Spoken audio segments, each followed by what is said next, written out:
مکہ کے تمام لوگ جمع ہو گئے. جمع ہونے کے بعد پلاننگ کی گئی کہ آخر اس چیلنج کا جواب کون دے.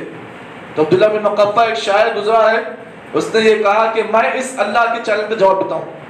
اٹھا کھڑا ہوا اور کہا کہ میں تم کو کچھ دنوں کے بعد قرآن مجید کو اللہ نے کہا ایک سورت لے کر آؤ, میں بھی اس جیسی ایک سورت لے کر آؤں گا اور میں لکھوں گا اپنے ہاتھوں سے, اس سورت کو تمہارے درمیان پیش کروں گا.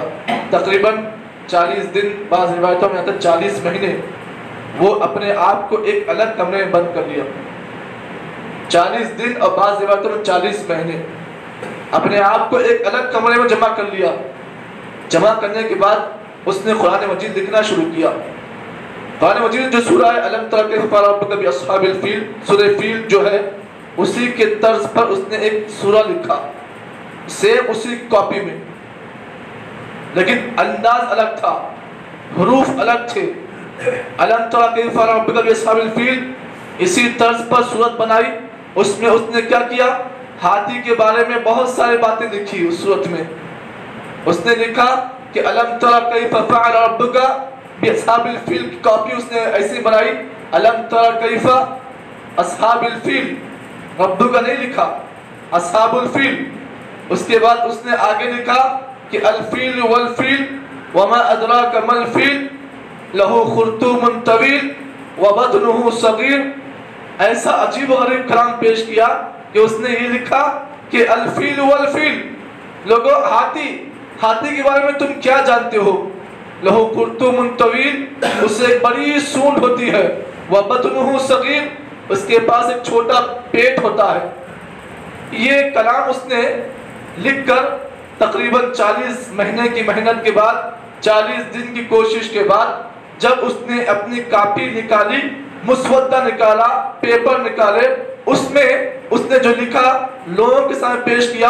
لوگوں نے کہا کہ بڑا پاگل آدمی ہے, ہاتھی کے بارے میں ایسی ایسی باتیں لکھا ہے, جبکہ اللہ نے قرآن مجید کی سورت بناؤ بولو تو یہ کیا کی بنا دیا. لوگ اس پر ہنسنا شروع کر دیے. تو معلوم یہ ہوا اس قرآن مجید پر بہت زیادہ لوگوں نے محنت کی, اس پر قرآن مجید پر چیلنج کیا اس قرآن مجید کے ساتھ, لیکن جن نے بھی چیلنج کیا اللہ نے لوگوں میں ذلیل اور رسوا کر دیا. ابھی حال میں ایک آدمی جس کا نام میں بھول رہا ہوں, اس نے کہا تھا کہ قرآن مجید میں بعض آیتیں ایسی ویسی ہیں, وسیم رضوی کے نام سے آپ جانتے ہیں. تو یہ کوئی نئی بات نہیں ہے, اس سے پہلے بھی کئی لوگوں نے قرآن مجید پر چیلنج کیا, اللہ نے ہر ایک کو ذلیل اور رسوا کیا. اور آج بھی نہیں بلکہ قیامت تک بھی جو کوئی آدمی اس قرآن کے ساتھ چیلنج کرے گا, اس قرآن مجید کے ساتھ بے حرمتی کرے گا, اللہ تعالیٰ دنیا میں اس سے ذلیل تو کر دے گا, لیکن آخرت میں بھی اس کا بہت بڑا انجام ہوگا. آپ جانتے ہیں وسیم رضوی کا حال کیا ہوا. آخر میں جب اس نے قرآن مجید کے آیتوں کے ساتھ بے حرمتی کی, اللہ تعالیٰ نے اسے اپنے مذہب سے ہی دور کر دیا, اسے اپنے دین سے ہی دور کر دیا, لعنت والا اللہ نے اسے بنا کر دیا. تو اللہ نے کہا کہ دیکھو اے کفار مکہ, تم اس بات کو جانتے ہو, اس بات کو سمجھتے ہو کہ محمد پاگل ہیں.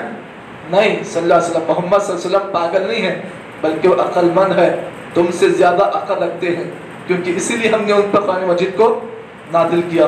اس کے بعد اللہ نے فرمایا وَلَقَدْ رَآهُ بِالْأُفُقِ الْمُبِينِ, کہ ہم نے جس محمد پر فرشتے کے ذریعے قرآن نازل کیا, آپ سر نے اسے زندگی میں 2 مرتبہ دیکھا اپنی اصلی حالت میں. دیکھیے عام طور پر اللہ کے نبی پر قرآن مجید نازل کرنے والے جو فرشتے ہوتے ہیں وہ حضرت جبرائیل علیہ السلام ہوتے ہیں, آپ جانتے ہیں اس بات. لیکن آپ اس حقیقت کو سمجھ لیں کہ جبرائیل علیہ السلام اللہ کے نبی صلی اللہ علیہ وسلم پر جب وحی لے کر آتے تو قرآن مجید نازل کرنے کا جو سسٹم ہوتا وہ کبھی کبھار وحی کے ذریعے سے نازل ہوتا, کبھی کبھار جبرائیل علیہ السلام خود اللہ کے نبی کے پاس آتے.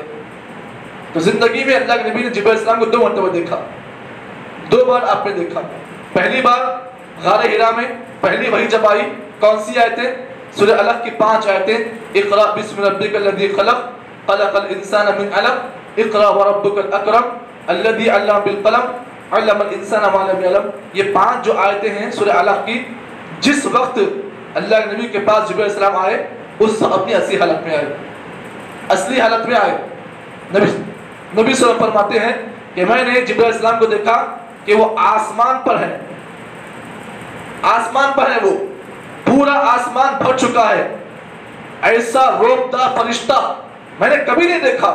وہ پہلا واقعہ، وہ پہلا منظر جس میں اللہ کے نبی جبرائیل کو اپنی اصلی شکل میں دیکھا۔ تو یہ پہلا منظر غار حرا میں جب پانچ آیت نازل کی گئی، اس وقت اللہ کے نبی جبرائیل کو اپنی اصلی شکل میں دیکھا۔ سیکنڈ مرتبہ جبرائیل کو اپنی اصلی حالت میں دیکھا کب؟ جب آپ معراج کی رات گئے، معراج کا واقعہ جو ہوا وہاں پر جبرائیل السلام کو آپ نے اپنی اصلی شکل میں دیکھا۔ تو پوری زندگی میں اللہ کے نبی جبرائیل السلام کو 2 مرتبہ ان کی اصلی شکل میں دیکھا، ایک تو غار حرا کے اندر، دوسرا معراج کے واقعے میں۔ تو اللہ فرماتے ہیں وَلَقَدْ رَآهُ بِالْأُفُقِ الْمُبِينِ، محمد صلی اللہ علیہ وسلم کو جبرائیل السلام نے افق المبین، آسمان کے کنارے پہ دیکھا۔ کب کہیں گے آپ اسے؟ غار حرا میں۔ اللہ تعالیٰ نے، اللہ کے نبی صلی اللہ علیہ وسلم نے جبرائیل السلام کو آسمان کے کنارے پر دیکھا۔ اللہ نے اسی مسئلے کو وضاحت کرتے فرمایا اے کفار مکہ، تم یہ کہتے ہو کہ جبرائیل السلام جو اللہ نے قرآن لے کر آئے وہ فرشتہ پاگل ہے، پاگل کلام اس پر نازل کیا۔ نہیں، اگر پاگل ہوتا تو نبی صلی اللہ علیہ وسلم اسے آنکھوں سے نہیں دیکھتے، نبی نے اسے آنکھوں سے دیکھا، اس فرشتے کو دیکھا، اور فرشتہ جہاں پر حق پر ہے اس نے حق کی باتیں نبی پر نازل کی گئی۔